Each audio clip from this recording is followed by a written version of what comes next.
episode is already making me angry. So the fight is getting very intense, guys. I am loving it so far. Today we're going to be watching Record of Ragnarok Episode 3 in the English dub. So I saw a lot of comments. They were split kind of almost exactly evenly for dub and sub. And honestly, I love both. I think for this fight, I want to give dub some of the credit because I do think it's very underrated. So today, at least for Jack the Ripper and Hercules fight, I'm going to continue it in the dub. I feel like the theme song is just building up Buddha and Shiva's fight so much. Like, it seems like they are the star of the season. Bridges falling down, falling down. Oh, this is the first time I've heard the dub, the singing in the dub. It's pretty good. What's for dinner tonight?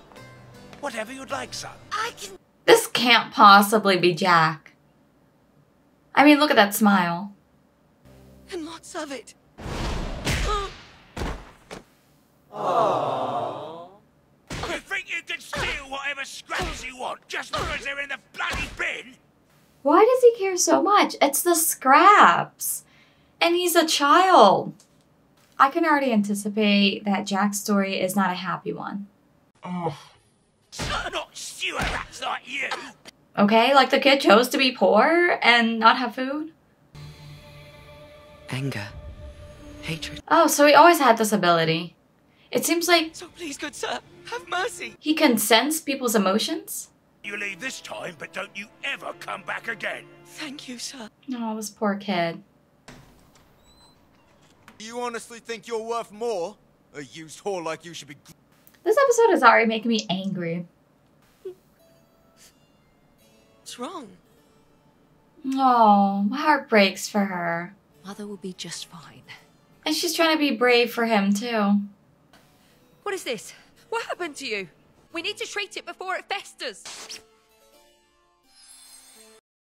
Jack seems like a really sweet kid here. I'm betting something happens to his mom, and then it leads to him spiraling onto the path of darkness or evil, I guess.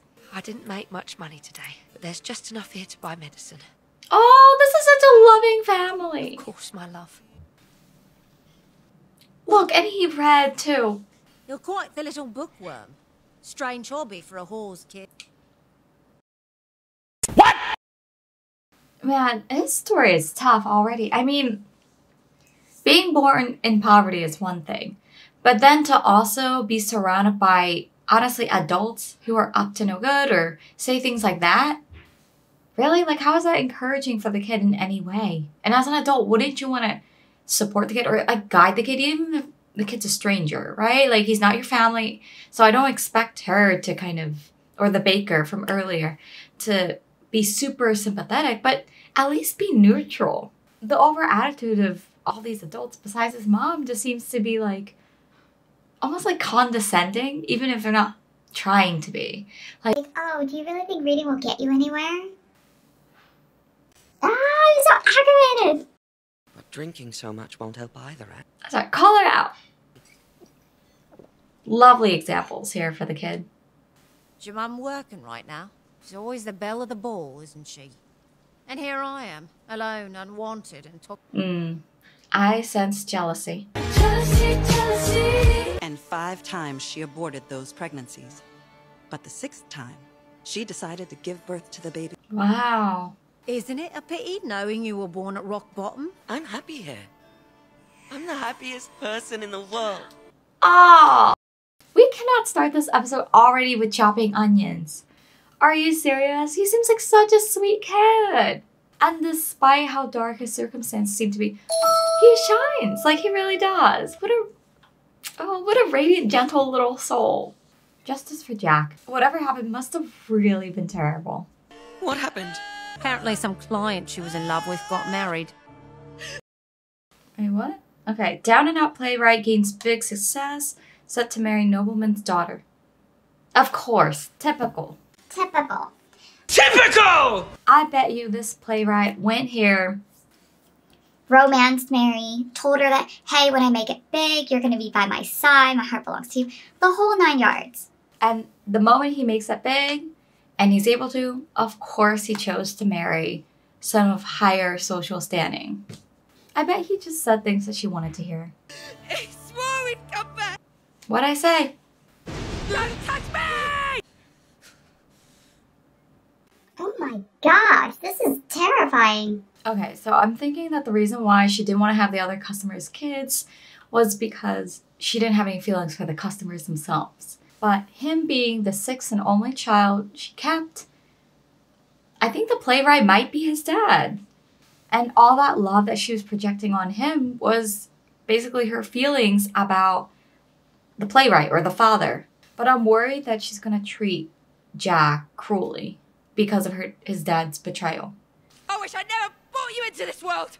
I don't understand. Oh, cover your ears, Jack. Damn you, damn you, damn you, damn you, damn you. This color. I'd recognize it anywhere. Shame on her. I'm here, and I'm going to set you free from... So he just snapped? It's different. It's overpowering all of her emotions.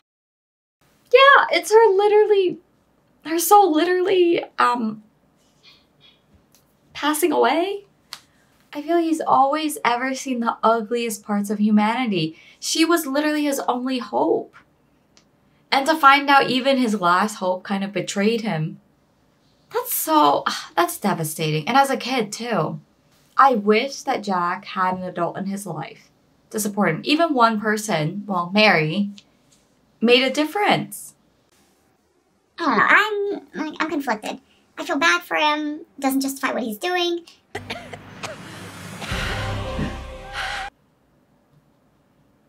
I see. So this is where he gets his high from the emotions. Of course. I feel the same. He's terrifying. Are you Jack Smith? The soundtrack is so good but so eerie. But it matches the scene so well. Our meeting is fate, don't you see? You haven't heard that line before? Yeah, I don't even... Why? The progression is so fast. He went from sweet kid to full-on mass villain. Oh, so the hat he wears is from his father. Bridge is falling down, falling down. Oh, I feel so bad for this kid. Very creeped out, but so bad for him. Fear, huh? My heart won't ever be that color. Because there's only one thing I'm afraid of. That is the death of justice! Bruh. The death of justice. Even if Jack gets his way and wins the fight, he will never see the color that he's hoping to see from Hercules. Because I think Hercules isn't really afraid of death in general. He's more afraid of his beliefs not happening or not making his beliefs. But I don't think that in his final hours, he's gonna be exhibiting those emotions for Jack. The Batman gadget. Down it goes! I'll get to Jack, he's very resourceful. He doesn't seem panicked most of the time. Oh, I love the soundtrack so much. This is the end for you. Jack's gonna pull something. Triton ball! Honestly, I feel like Hercules is getting a little bit impatient. I don't think he needs to go to the next labor to necessarily beat Jack. I just feel like he's going all out a little bit too quickly, maybe too soon. Oh, that's clever. Is that divine weapon? Is the whole arena a divine weapon? I just got chills. Why are there kids here? I don't feel like the kids' soul should be watching this. See now, you planned this from the start. I mean, yeah. I'm glad that you finally noticed. The sarcasm. He spun about the satchel being a Volander. It turns out he lied. I knew it! I knew it. He lied again. It's not a massive pair of scissors. It's everything he touches, right? Or the gloves? Those gloves. Yeah. Poor Hercules let his guard down, leaving Jack the perfect opening to... Oh, that's so clever. Not the leg movement, just... So the gloves were the real divine treasures all along? Yes. I would have told you sooner, but... Okay, let's admit it. I don't think Brunhilde had any intention of telling Gold. Gold just doesn't seem like she would have the best poker face. It would have affected the fight if Gold knew. Because I feel like she would have blabbed or said something, or her reaction would have given it away early in the fight. You knew and you let our brother get hurt! It was my plan after all. I'm not really a fan of Gold. I think I mentioned it briefly in season 1. She's just kind of annoying to me. They're fighting for humanity. So Brunhilde's obviously going to try to do whatever she can to help humanity get an edge in the fights, right? Like, the whole blaming Brunhilde after every fight is getting old. That's time. Knock or die? Wait, are you serious? No. I got 3 words, big sister. It's no. I like her style. That's no. I've already decided you will. What? Oh. And Oh, he's so creepy. I don't blame her for not wanting to join hearts with him. Are you the little Valkyrie who's to be my partner? At least he's a kind of a gentleman. Nope. Nope, I was so wrong. The previous Fall Under experiences were all voluntary, and they all seemed like a complimentary match. I feel really bad for this one. I mean, this poor Valkyrie seems like she's being coerced and threatened into it. Divine treasure! Volanda!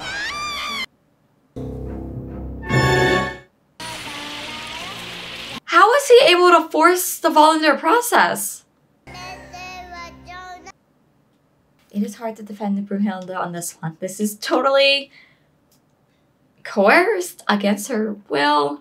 I thought we were done with Jack's backstory, but it seems like there's something more. Are they hinting that he's perhaps not all inhuman? Because how did he force the Volanda process with a Valkyrie? Because we need her power in order for mankind to win this battle. Oh, man.